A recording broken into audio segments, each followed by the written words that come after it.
ഒരു വലിയ കപ്പലിന്റെ കോമ്പസ് ഫെയിൽ ആയാൽ എന്ത് സംഭവിക്കും? ഇത് വലിയ പ്രശ്നമാണ് എന്ന് നിങ്ങൾക്ക് അറിയാം, പക്ഷെ അതല്ല, അത് എത്ര വലിയ പ്രശ്നമാണ്. ഇത് മനസ്സിലാക്കാൻ നമുക്ക് കടലിൽ നിന്ന് ഒന്ന് കരയിലേക്ക് വരാം. കേരളത്തിൽ നമുക്ക് പരിചയമില്ലാത്തൊരു സ്ഥലത്ത് പോയി ഒരു ബസ് സ്റ്റോപ്പ് നമ്മൾ കണ്ടുപിടിക്കാൻ ശ്രമിക്കുകയാണ് എന്ന് വിചാരിക്കും. നമ്മൾ എന്ത് ചെയ്യും?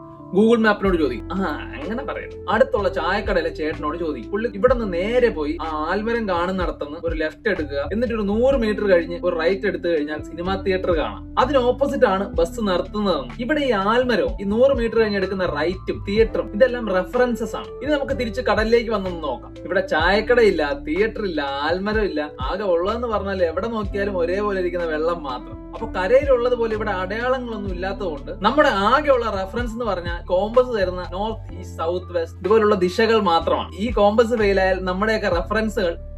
അപ്പൊ ചുരുക്കി പറഞ്ഞാൽ കോമ്പസ് ഇല്ലാതെ കടലിലൂടെ കപ്പൽ ഓടിക്കുന്നതെന്ന് പറഞ്ഞാൽ കണ്ണ് കെട്ടി നിങ്ങൾ ആ ബസ് സ്റ്റോപ്പ് കണ്ടുപിടിക്കാൻ ശ്രമിക്കുന്ന പോലെയാണ്. എവിടേക്കോ നിങ്ങൾ ചെന്നെത്തും. കപ്പലിനെ സംബന്ധിച്ച് ഒരു ചെറിയ ഡിഗ്രി മാറിയാൽ പോലും നമ്മളൊരു വലിയ അപകടത്തിലായിരിക്കും ചെന്നെത്തുന്നത്. അപ്പോൾ പ്രശസ്തമായ ആ വാചകം നമുക്കൊന്ന് മാറ്റിപ്പിടിക്കാം. കോമ്പസ് നാവികരുടെ സുഹൃത്തും വഴികാട്ടിയും. കടൽ എന്ന ഈ രഹസ്യ ലോകത്തെ പറ്റി ഇനിയും അറിവുകൾക്കായി ഗലീലിയോ മലയാളം സബ്സ്ക്രൈബ് ചെയ്യുക.